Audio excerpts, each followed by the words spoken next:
again, let's understand the underlying politics. Let's remember von Clausewitz, the German war theorist who in the 1830s said war is the continuation of politics with other means. What are the politics of the Ukraine war? This is actually a U.S.-led provocation. It started in 1992. It was really confirmed under Clinton in 1994. It was reaffirmed under Bush. It was reaffirmed under Obama. It was continued by Trump, and it was doubled down by Biden to expand the U.S. military reach to Ukraine. Ukraine borders Russia. The word Ukraine means border, borderland in both Ukrainian and Russian language. So Ukraine borders Russia, and the United States took a decision in 1992 that Russia is so weak. Well, we can have it all. We should surround Russia. We should push Russia effectively out of the Black Sea, which is, by the way, an idea that goes back to the British Empire in the 19th century and was the reason for what was then called the Crimean War between 1853 and 1856. So the United States said, we're the dominant power. We can go where we want. Bill Clinton already approved in the 1990s a plan to expand NATO. That means U.S. military bases to expand NATO to Ukraine and even to Georgia, which is not a North Atlantic country. It's a country in the Caucasus region near the Caspian Sea and the Black Sea. So this is what this is about. The Russians said, no, we don't want you on our border. Just like the United States and the Monroe Doctrine said 200 years ago, we don't want anyone near our border. We don't want the Soviet Union in Cuba. We almost went to World War over it. Well, this war has been going on since then. What happens when you have a war like this, based on these phony, false, dangerous pretenses, is you install a regime like the regime that came to Ukraine in a coup that the United States participated in February 2014, that then starts pulling the U.S. into the risk of full-blown world war, just like Israel is doing. So Zelensky and his regime, they won't stop at anything. And they have some friends in the region that won't stop at anything right now. And the British, who are just historically the most belligerent and now the most irresponsible because they play so little role, but they're the biggest cheerleaders of war. Well, they want escalation. But this is crazy. Ukraine is losing on the battlefield. It's lost 600,000 dead by many credible estimates at this point. It is losing every day 1,000 to 2,000 dead and wounded on the battlefield right now.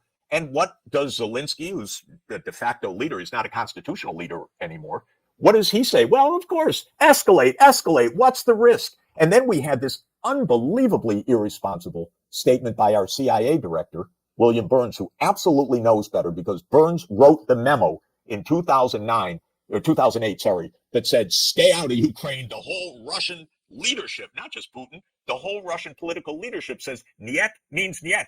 Don't come close to Ukraine. Burns knows this. Then he says, oh, don't worry about nuclear arms. God damn it, I'm sorry to say it. We got children, we have grandchildren. Of course we have to worry about this. This is a country, Russia, that has 6,000 nuclear warheads. We have 6,000 nuclear warheads. We got plenty of generals who game every day nuclear war. Stop saying not to worry. Of course we need to worry. A little prudence. We don't want World War III. We don't want attacks on Moscow. We don't want long-range missiles hitting inside Russia. We don't want more escalation. Over the weekend, the queen of the neocons, Victoria Nuland, now a colleague of yours on the Columbia faculty. Indeed. Thank you. I didn't remember that. Now I remember that. Secretary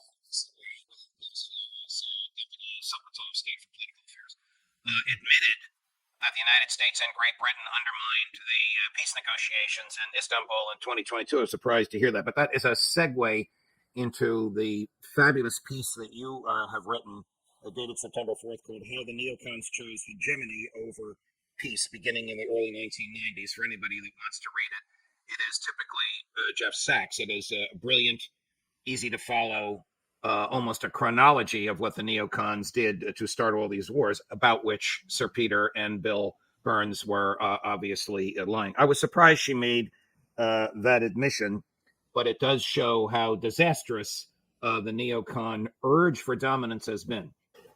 Basically, the more we understand, the more we see, the more we learn. The Cold War never stopped in the eyes of the Cold Warriors and the CIA, I should add. The Cold War itself dates back to 1945. It too was avoidable. This is an interesting fact. I won't divert us. Maybe we can talk about it at some other date.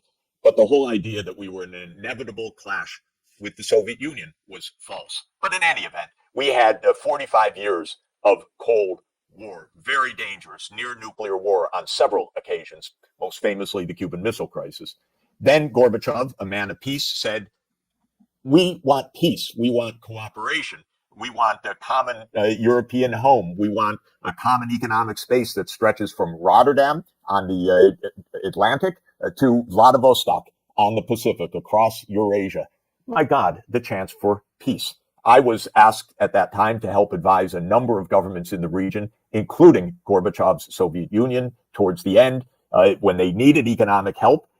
President Yeltsin in Russia in 1992 and 1993, but also several other countries, including Ukraine, President Kuchma in 2004, including Poland in 1989 to 91, including Estonia in 1991-92, including Slovenia, many countries. So I know the region. We had a chance for peace. We didn't want peace. We wanted victory. Victory. We wanted dominance. We wanted NATO everywhere. We wanted to surround Russia so it's a second-rate power. We wanted to tell them, we decide, you don't decide. Partnership? Ha! Not a partnership. This is our unipolar world. That's the mindset of Victoria Nuland and the neocons. And what's fascinating and important for people to understand, we sometimes pretend we have the Democrats versus the Republicans versus the Democrats. Give me a break. This has been a consistent policy from George W. Bush Sr., Bill Clinton, George W. Bush Jr., Obama, Trump, and Biden. This has been what we call the deep state or the security state. This has been a consistent, laid out policy. Decisions were made already in 1992 when Cheney was the Secretary of Defense. Then when Clinton came in, he had Victoria Nuland as senior official in the State Department on Russian affairs. So that Russia team turned down every constructive proposal to actually help Russia to stabilize. Well, that was the Clinton administration.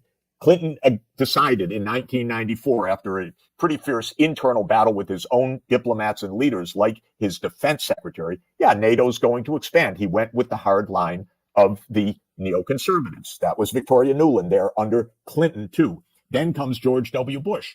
And where is Victoria Nuland? Also in government. Now she's the Deputy National Secretary, Deputy National Security Advisor of Vice President Cheney, who's back. Same person. Then she's appointed in 2005 to be the U.S. ambassador to NATO. In 2008, she leads the way in the Bucharest NATO summit to press for Ukraine and Georgia to become part of NATO over the red line of Russia, which Bill Burns, now our CIA director, knew so well that he wrote a famous memo leaked that everybody can find online that I mentioned called Niet means Niet, explaining the whole Russian political classes against that. He was ambassador to Russia. He was U.S. ambassador to Russia. Then in 2014, Victoria Nuland, under Obama now, is Assistant Secretary of State.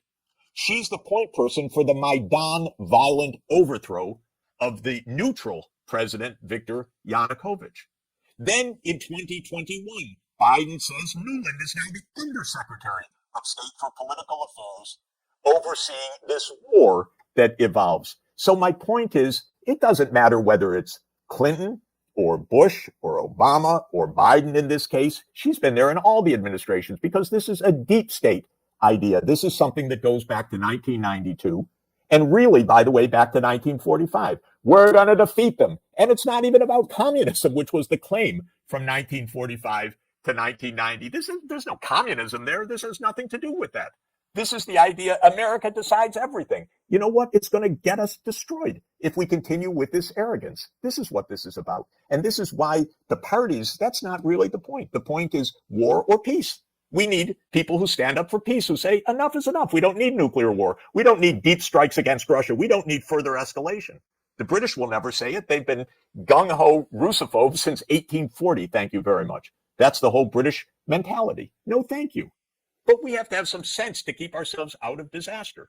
Ourselves, for our own security. Zelensky should not determine whether we survive or go to a nuclear war, nor should Bibi Netanyahu. We should have U.S. security. We don't want World War III.